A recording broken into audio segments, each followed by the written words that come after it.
오늘 우리가 본 말씀은 이스라엘 백성, 특별히 이제 남쪽에 있던 남유다가 바벨론의 포로로 잡혀가고 70년이 지난 후에 페르시아의 초대 왕이었던 고레스를 통해서 고토로 귀환하는 일이 있죠.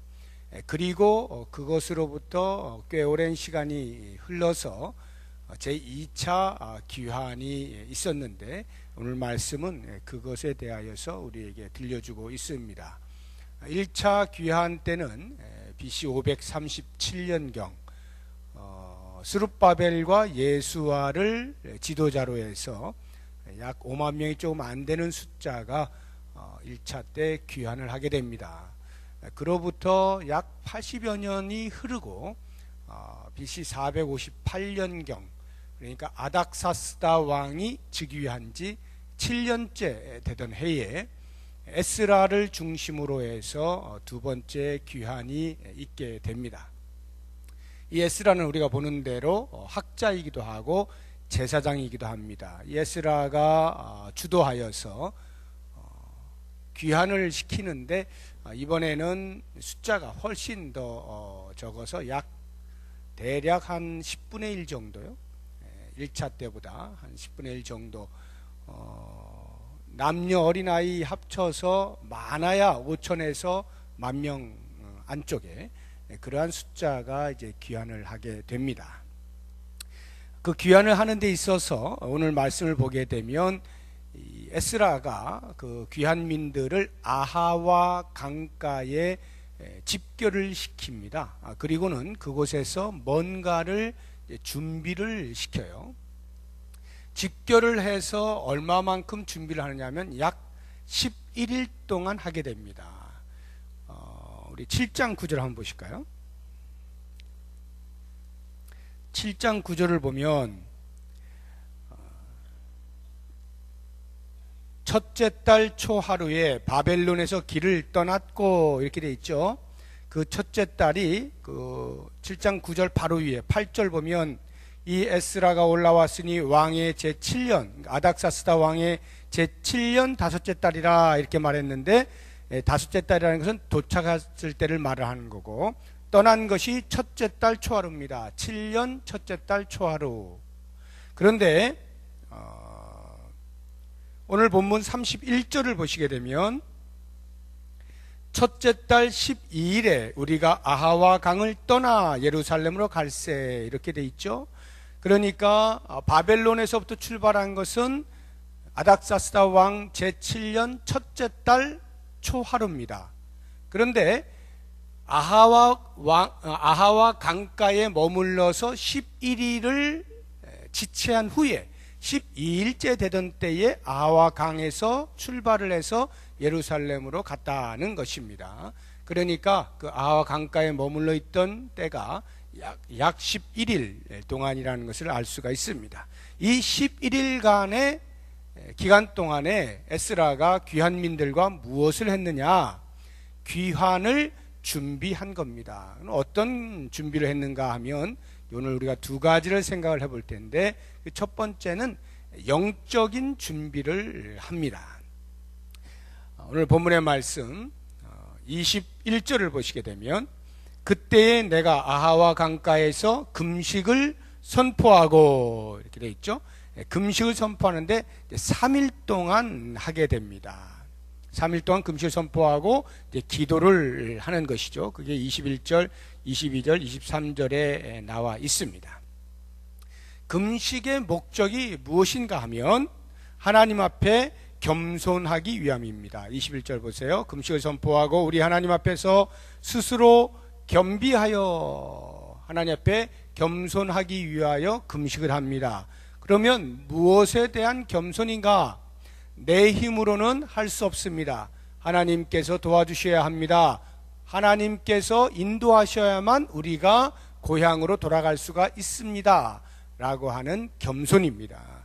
그런 겸손으로 하나님의 도우심을 구하는 것을 기도라고 하죠. 그래서 기도를 하는 거예요. 우리와 우리 어린아이와 모든 소유를 위하여 평탄한 길을 그에게 간구하였으니. 자, 기도의 내용이 귀한 길의 평탄함이에요.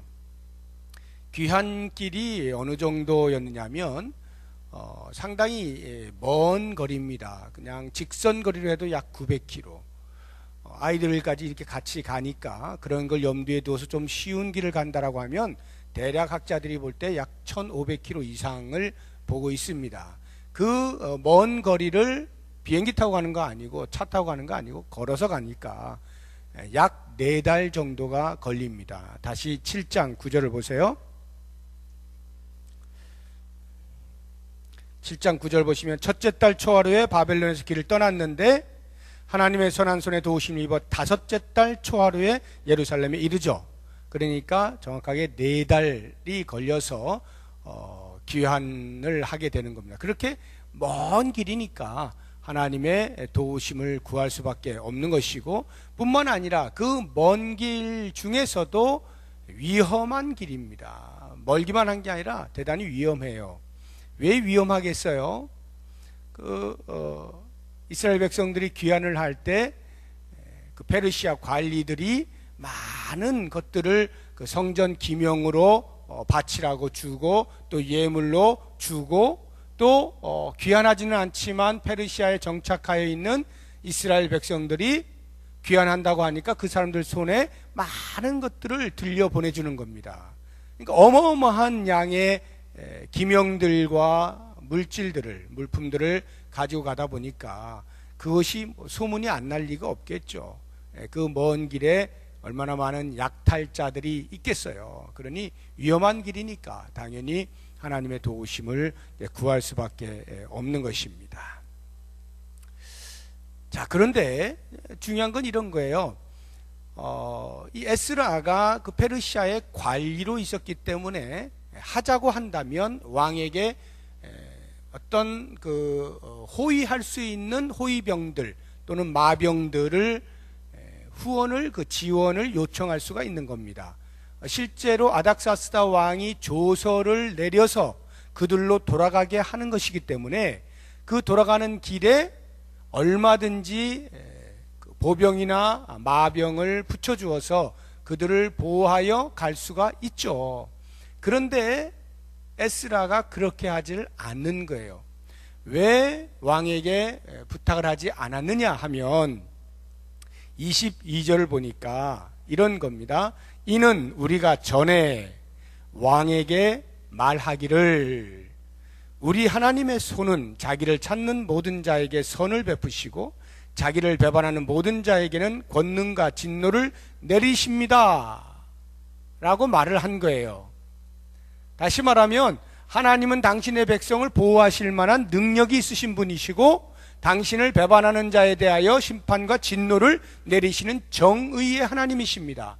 그러니까 우리가 하나님의 편에 서서 하나님의 성전을 회복하고 고토로 돌아가는 그 길에 당연히 하나님의 손이 우리를 보호하실 것입니다. 이런 당당한 말을 언젠가 한 적이 있는 거예요. 그러니까 막상 그러한 때가 다가왔을 때에 그 왕에게 보병 좀 후원 좀 해주세요, 마병 좀 지원 좀 해주세요 말하는 게 얼마나 부끄럽습니까? 하나님의 이름을 망령되이 일컫게 되잖아요. 하나님의 능력을 무시하는 행위가 되잖아요. 그러니까 부끄러워지는 거죠. 22절 뒤에 보니까 우리를 도울 보병과 마병을 왕에게 구하기를 부끄러워하였습니다. 부끄러워서 구할 수가 없는 것입니다. 다시 말하면 왕에게 말했던 하나님의 전능하심을 증명을 하고자 하는 마음이 있었기 때문에 왕에게 요청을 하지 않은 거예요. 그러니 하나님 앞에 매달릴 수밖에 없죠. 하나님, 지금 상황이 이렇습니다. 아무도 우리를 보호해 줄 사람이 없습니다. 우리끼리 갑니다. 큰일 났습니다. 엎드릴 수밖에 없는 거예요. 기도를 하는 것이죠. 그런데 그것보다 더 중요한 것은 아마도 이런 것이 아닐까 싶습니다. 에스라가 2차 귀환을 시도하는 목적은요, 단순히 고토로 돌아가자 하는 게 아니에요. 1차 귀환을 했던 사람들이 돌아가서 한 것이 성전을 지은 거 아닙니까? 완전히 느부갓네살 왕에 의해서 파괴되었던 그 성전을 새로 짓잖아요. 스룹바벨에 의해서 주도적으로 지어졌다 해서 스룹바벨 성전이라, 제2성전이라 이렇게 말을 하는데, 그 성전을 지었어요. 그런데 에스라가 2차 귀환을 시도하면서 그 지어진 성전을 중심으로 사는 유대인들의 삶의 신앙적 개혁을 일으킬 것을 목적하여서 이끌고 가는 거거든요. 그러니까 그러한 신앙 개혁을 목적하여 가는 그 걸음에 있어서 가장 먼저 에스라가 귀환민들에게 무엇인가 심어주고 싶었던 게 무엇이겠어요? 하나님만 의지하는 거죠. 하나님 중심으로 사는 삶에 대하여 이제 돌아가면 그 신앙 개혁을 일으켜야 되는데, 첫 출발부터 그 귀환민들의 마음 가운데 전능하신 하나님을 의지하는 강력한 믿음을 심어주고 싶었던 거예요. 그러니까 설령 그가 전에 말한 적이 있다 하여도 얼마든지 왕에게 요청을 할 수가 있죠. 우리를 좀 보호해 주십시오라고 할 수 있지만, 이 귀환민들에게 살아계신 하나님을 경험케 하고 싶은 거예요. 그래서 이 왕의 말한 것도 있겠다. 게다가 돌아가는 사람들에게 이제 하나님만 믿고 하나님을 중심하여 살아가게 해야 될 그 목적을 가지고 처음부터 한번 그 하나님을 경험케 해보자 라고 해서, 이렇게 마치 어떻게 보면 무지몽매하게 무식하게 미련해 보일 정도로 그 먼 여정을, 각종 위험들이 도사리고 있는 그 길을 아무런 방비 없이 하나님만 믿고 출발을 하는, 이것이 이제 에스라의 어떤 믿음의 배짱이라 이렇게 볼 수가 있습니다. 우리는 이런 것을 볼 때에 이제 우리가 사람에게 도움을 요청하지 않고 하나님만 믿고 가니까 이것이야말로 참 신앙이로구나, 이렇게 단순 논리에 의해서 생각을 하실 필요는 없어요. 무슨 말이냐 하면, 하나님만 믿고 간다는 것이 반드시 다른 사람에게 도움을 요청하지 않는다는 말은 아닙니다. 다른 사람에게 도움을 요청한다 해서 하나님을 전심으로 믿지 못하는 것은 아니에요. 때로는 하나님께서 사람의 손을 통해서 도와주시기도 하기 때문에 얼마든지 하나님을 향한 절대 신앙을 가지면서도 많은 사람들의 도움을 받아서 신앙의 여정을 갈 수 있어요. 그것이 어떤 신앙의 척도가 되는 것은 아닙니다. 다만 지금 이 누굽니까? 에스라가 시도하려고 하는 것은 눈에 보이는 뭐 왕에게 요청하느냐 안 하느냐 이런 문제가 아니고, 자기 자신을 비롯해서 모든 귀환하는 사람들의 마음 가운데 정말로 살아계신 하나님을 보고 있느냐라고 하는 이 부분, 이 중심을 가지고 지금 싸움을 하고 있는 거거든요. 왕에게 요청하지 않았으니까 내 믿음이 이렇게 훌륭해, 우리들의 믿음이 이렇게 훌륭한 거야, 그런 이야기를 하려고 하는 것이 아니고, 우리가 정말로 하나님을 신뢰하고 있는가, 정말로 하나님의 편에 서 있는가, 정말로 하나님의 보호하심에 대한 확신이 있는가, 이런 부분에 대해서 이 귀환민들에게 촉구를 하고 있는 그러한 모습으로 보시는 것이 좋습니다. 그러니까 왕에게 요청할 수 있음에도 불구하고 하지 않는 것에 대해서 야 정말 믿음이 좋다, 이런 것을 마치 이런 식으로 생각하면 안 되는 거예요. 도박을 하는 사람이 말이죠, 자기의 전 재산을 걸고 이게 뭐 아니면 돈데 뭐에다 걸까 도에다 걸까, 에이 도다 하고 전 재산을 도에다가 탁 거는 그런 배짱, 그것을 지금 에스라의 믿음으로 보시면 안 돼요.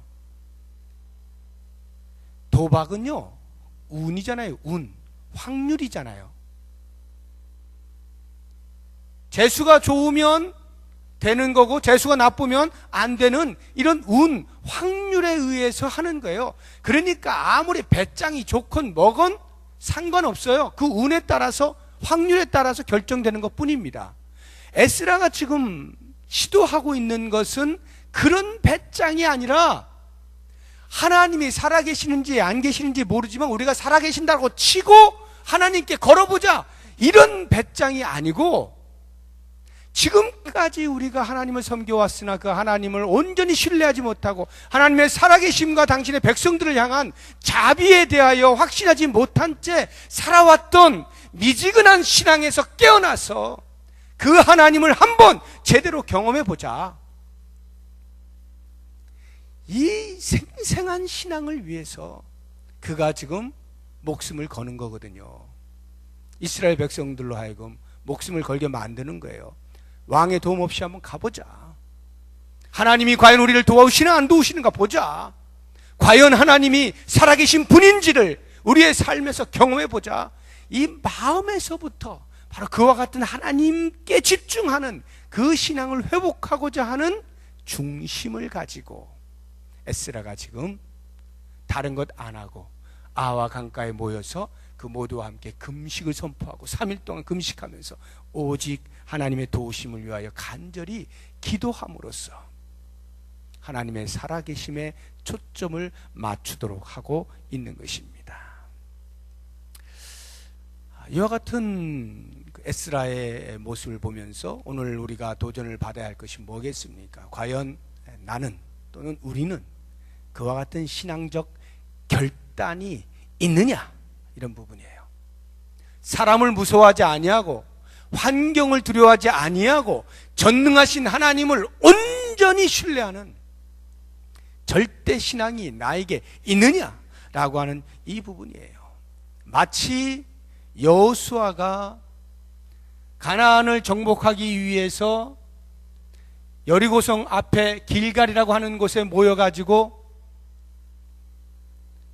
작전 짜지 아니하고 하나님께서 그에게 명령하신 할례를 베풀게 하는 일을 시행했던 것처럼 적들이 바로 눈앞에 있는데 할례를 행함으로 힘도 쓰지 못한 채 적들에게 그냥 무참히 짓밟힐지도 모를 그 위기 속에서 하나님께서는 거룩한 하나님의 약속의 땅 가나안 땅을 들어가기 전에 너희들이 먼저 나에 대한 믿음을 회복해라 하는 차원에서 여호수아에게 요청했던 할례를 행하게 하는 그 일에 순종하여 할례를 행하는 그 절대 신앙, 에스라가 귀한 민들에게 요청하고 있는 것이 바로 그것이고 오늘 우리가 보아야 하는 것이 바로 그와 같은 것이에요. 때로는 우리의 눈에 사람들을 볼 때, 환경들을 볼 때 도저히 두렵고 무서워서 하나님이 보이지 아니하는 깜깜한 그러한 상황 속에서 과연 위를 볼 수 있는가? 그 하나님을 온전히 신뢰할 수 있는가? 이 부분에 대한 도전을 우리가 같이 받았으면 좋겠고요. 또 한 가지는 그래서 그 하나님만 바라보는 일에 있어서 우리가 절대적으로 해야 하는 것이 바로 기도다 하는 것. 그 기도를 우리가 어떤 문제들이 생겼을 때 기도의 자리로 나아가고 있는지를 돌아볼 필요가 있습니다. 우리는 잘 기도하지 않아요. 왜 기도하지 않느냐 하면 내 힘으로 할 수 있다라는 생각이 들고 구차하게 뭐가 어려울 때만 하나님께 뭔가 하나님 이것 좀 해주세요 저것 좀 해주세요 하는 게 신앙적 양심에 거리끼는 거예요. 아유 내가 이 신앙밖에 안 되나 그런 생각에 또는 내가 뭐 기도하든 안 하든 하나님께서 정말로 원하시면 뭐 해주시겠지라고 하는 어떤 막연한 기대, 이런 것들이 종합되면서 우리는 잘 기도하질 않아요. 어떤 문제가 생길 때 기도하질 않아요. 오히려 기도하는 사람을 보고 기복이라고 이야기를 해요. 기복신앙이라고 하는 것은 나 잘되자고 하나님이든 누구든 아무튼 누군가에게 빌어보는 그게 기복신앙이고, 살아계신 하나님의 능력을 의지해서 그 능력으로 나를 보호해 주시기를, 나를 지켜주시기를, 내 앞길을 인도해 주시기를 간구하는 것은 기복이 아니에요. 하나님과의 밀접한 관계죠. 하나님을 전심으로 신뢰하는 행위죠. 그러니까 우리의 기도라고 하는 것은 바로 그와 같은 하나님을 경험하는 유일의 통로라고 할 때 그 기도를 소홀히 하거나 그 기도를 외면하는 것은 우리의 신앙의 행위에 매우 매우 부족한 것이고 잘못된 것임을 알 필요가 있습니다. 조그만 것에서부터 큰 일에 이르기까지 어떤 문제에 봉착했든 그 문제를 우리 하나님 앞에 가지고 나와서 고할 수 있는, 하나님께서 예수 그리스도를 통하여서 우리로 하여금 은혜의 보좌 앞으로 담대히 나아갈 수 있는 길을 열어 놓으셨음에도 불구하고 우리가 그 길을 무시하고 있다면 그것은 곧 하나님을 무시하는 것과 다를 바가 없는 거죠. 그리고 오늘 에스라의 모습을 보면서 우리가 하나님 앞에 겸비하여 기도하면서 하나님의 도우심을 구할 수 있는 복된 삶이 될 수 있기를 바랍니다. 두 번째, 귀환을 준비하는 데 있어서 에스라는 어떤 제도적 준비를 하는 것을 볼 수가 있습니다. 이 제도적 준비라고 하는 것은 어떤 물질들, 물품들을 준비하는 것이라든가 사람을 세우는 이러한 준비들을 종합해서 하는 이야기입니다. 제도적 준비를 하는데요, 우리가 읽지 않았습니다만 이제 그 전에 나와 있는 15절 이하의 말씀을 보게 되면 에스라가 아와 강가에 사람들을 불러 모았습니다. 그리고는 사람들을 살펴보았어요. 쭉 보는데 이게 웬걸 레위 사람들이 하나도 없는 거예요. 레위 사람들이 없어요. 깜짝 놀란 겁니다.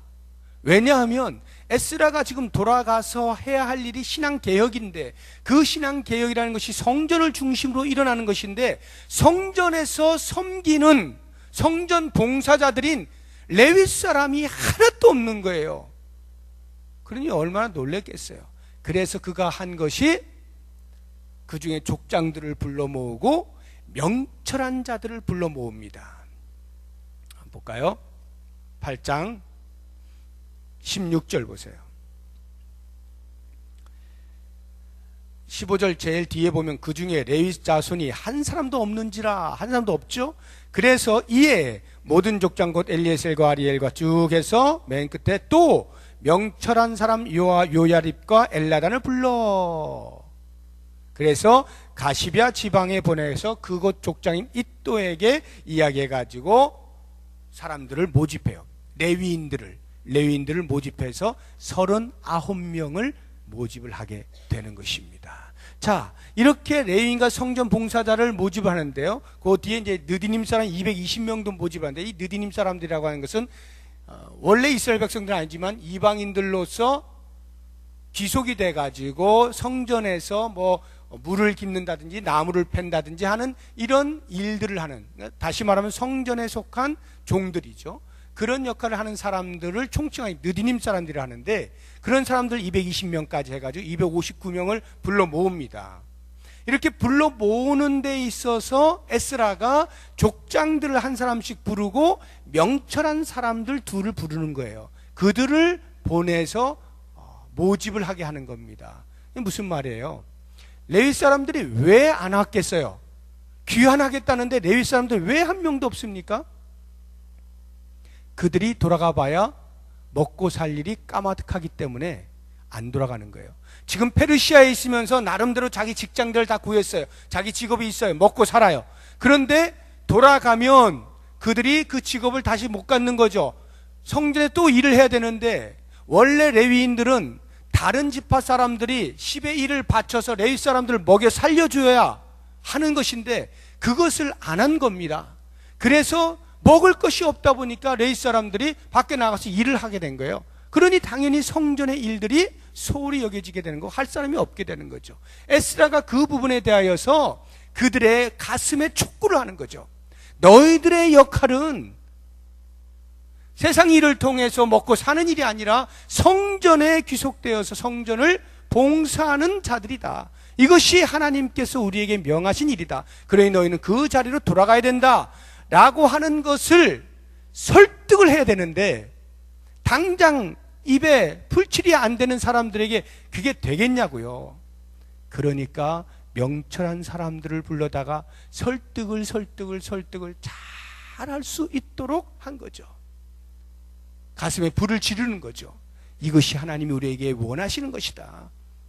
그렇게 해서 그들을 모집을 할 수 있었던 거예요. 이런 어떤 제도적 정비를 에스라가 잘 하고 있는 것이죠. 오늘 말씀도 보시게 되면 24절부터 30절까지가 그 제도적 정비를 하고 있는 것인데, 그게 뭐냐 하면 성전에 쓸 여러 가지 그릇들 또는 필요한 모든 금은들, 이런 많은 것들을 그 페르시아 관리들하고 돌아가지 아니하는 이스라엘 백성들, 페르시아에 남아있는 이스라엘 백성들이 어마어마하게 준 겁니다. 이 많은 것들을 어떻게 해요?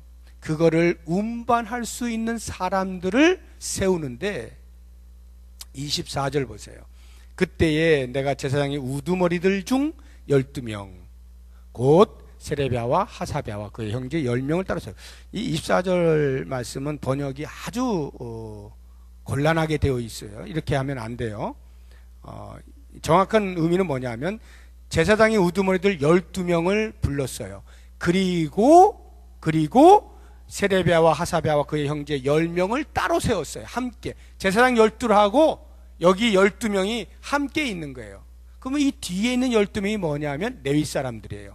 그러니까 제사장 12하고 레위 사람들 24명이 지도자가 되어서 에스라가 묶어줘서 뭘 했느냐 하면 그 많은 물품들, 성전 기명들, 이런 것들을 관리하고 운반할 수 있도록 한 것입니다. 그리고는 예루살렘에 도착하게 되면 그들에게 맡긴 각각의 양의 무게를 달아서 예루살렘에 도착해서 다시 그 무게를 달아요.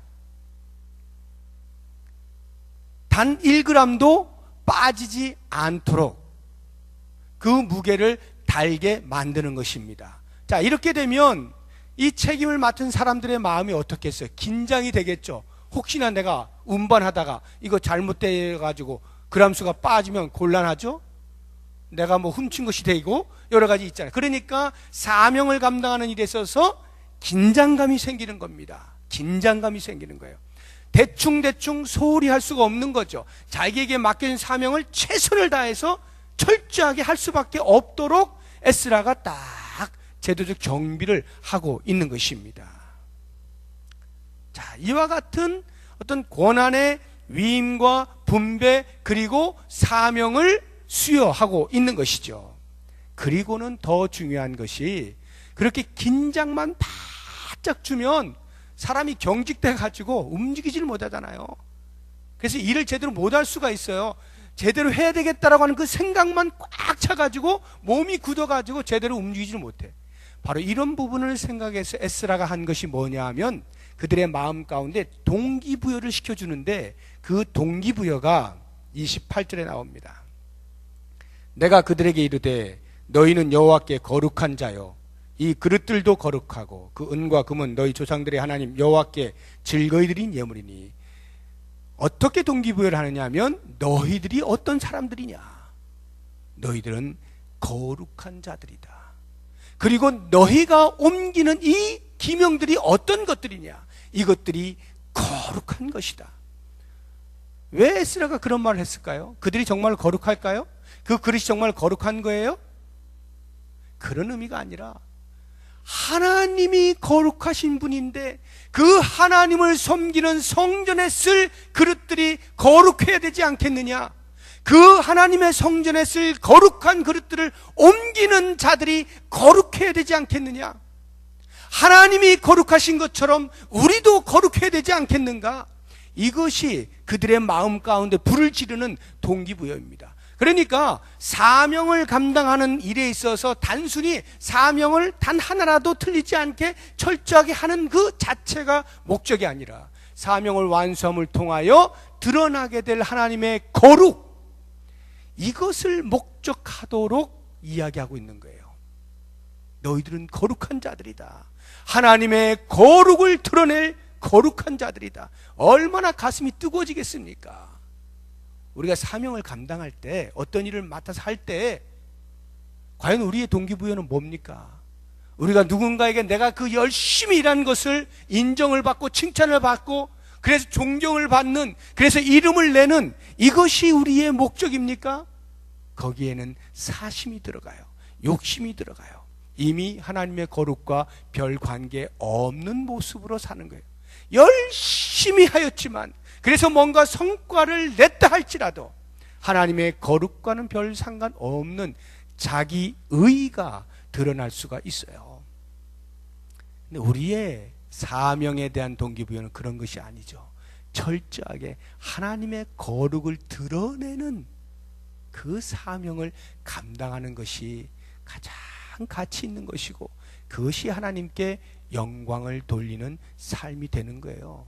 우리의 일상의 삶 가운데 하나님께 주신 사명들이 있죠. 그것이 무엇이든지 간에 과연 나는 지금 사명을 제대로 완수하고 있느냐라고 하는 것을 먼저 점검해 보시고, 그 완수해 나가는 목적이 무엇이냐 하는 것을 점검을 해 보셔서 과연 나의 이 사명을 이루어내는 것을 통하여 하나님의 거룩을 드러내는가, 그것을 목적하는가, 하나님의 거룩하심처럼 나도 거룩을 훼손시키지 않는 삶을 사는가, 이런 것으로 동기부여를 받아서 사명을 감당한다면 그것을 통하여 인정을 받거나 칭찬을 받거나 존경을 받거나 하는 것은 다 결과적으로 그냥 따라오는 거죠.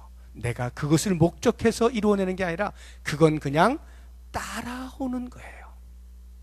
우리의 목적은 하나님의 거룩을 드러내는 것입니다. 그러므로 사랑하는 여러분, 오늘 에스라가 귀한 민들을 이끌고 아하 강가에서 11일 동안에 준비한 것들, 이 영적인 것들과 제도적인 것들을 잘 살펴서 오늘 이 시대에 우리에게 요청하고 있는 삶이 무엇인지를 도전 받으시고, 오늘 기도하실 때 그와 같은 말씀에 대한 도전을 가슴에 새기시면서 같이 기도하시고 하나님께 영광을 돌릴 수 있는 삶이 될 수 있기를 바랍니다. 같이 기도하겠습니다.